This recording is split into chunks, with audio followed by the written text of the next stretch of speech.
Flagstaff. This is Scrappy Jesus Joseph Banks the White. It's her short and abbreviated name, but she's obligatory in any kind of truck camper video. So here we go. Last video we talked about how the camper itself works. Today we're going to talk about the build out we did. So let's check it out. All right. So we have this barn window. We're going to start right here. This pops down. So we had the drop down. You can also pop this up. I built out this table, just put some hinges and a simple class block here. That pops open.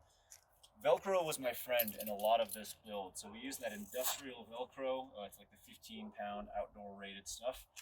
I just have the crossbar set right here. It hooks right into this. So when we drop the table, I just set that against it, drop it down. It supports it super well. So now we can sit out here, lounge. We'll talk about power in a minute. I'll throw the record player in here, jam some tunes proper, and drink a fancy martini that we blended with the solar. So there's the window. I'm going to talk about the solar first. So I'm going to reach in here and go up. I built my roof rack myself. So this is a simple unistrut build. Angle iron on the top.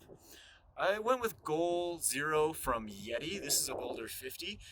Pros and cons, it's super adaptable and it's really easy to take out, move around, add things, subtract things. Con is that it's not going to be flush. You're going to see that in here. So it's a simple build. I had this before I got the camper and I like it, so I'm not going to change anything crazy right now. So now from here, I'm going to fast forward. We're going to pop this up so that we can talk about the rest of the camper. All right, so the camper's popped. I don't know if we can maybe get a view of the top here so you can see what it looks like. Home on wheels. We did this bubble insulation. It was really easy to tape on with that industrial 3M style tape. It didn't take much, so it kind of hit the corners. It's all through here. We have a little bit to do on the top, you'll see. Trash can and recycling. They're like 2-for-1 Amazon composters. They have this great slide-on feature, so they slide on and off. Again, I used industrial Velcro to stick that. Thought I was going to pull it off, but it's so industrial that we're sliding it off the old-fashioned way. And a little bit of tape on the bottom with Velcro just to keep it locked in. Cool little attaching lids inside the truck. I built this out after my third builder. This is my third build of this, so a couple things just the way I really like them after some trial and error over the last bunch of years. I built this bottom portion. It perfectly fits the cooler and this Scepter 20-liter water jug. So right now we use the jug, we just fill it up as necessary, hydration flasks and bladders or whatever else we need. That goes underneath in a typical day. Canyon coolers right here again, local in Flagstaff. Check them out, they're absolutely awesome. This works great. And the prep table, extra stuff for dinner, also to get into the truck, which we'll use in a second. So the build I did, I have these two side columns. On this side, I have an extra large truck appropriate propane tank for the stove we'll talk about. Big bunch of extra storage on this side of the wheel well, and on that side I've got a little pop-up with extra blankets, hammocks in there, so on and so forth. On this side, right now pretty empty. I tend to throw a couple exercise things in here just for fun, as well as dog bowls. So right now just her water bowls in here. Bathroom solutions, including portable backcountry bidet is necessary, compressor, and then in this column, so you can see how they both pop up, I've got my high lift, shovel, axe, all those things that we need for trucks as well on this side. I thought about putting this on rails so we could pop it up, make an extra large bed on the bottom as well, but frankly with the pop-up, this allows me to stand super comfortably inside the truck with the full pop-up. Probably can stand up here. I can't, but this is great.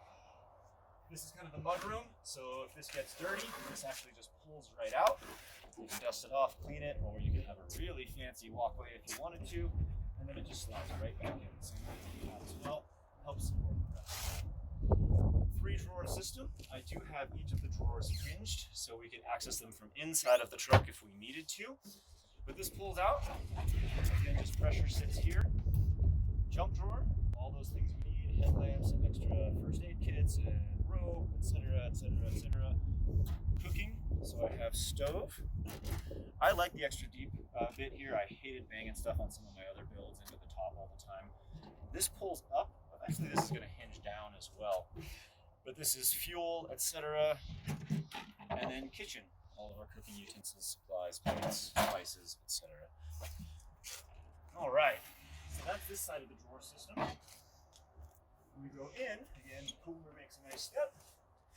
This piece right here is where we have all our bedding for up top. So lots of extra blankets. We just sleep in it like a bed, skip the sleeping bags. If you're warm, you add blankets. It makes life really, really great. So what I did for the solar is just punched a hole through the top here, sunk it in, ran the wire down. So I've just got it Velcroed up on the inside corner in here.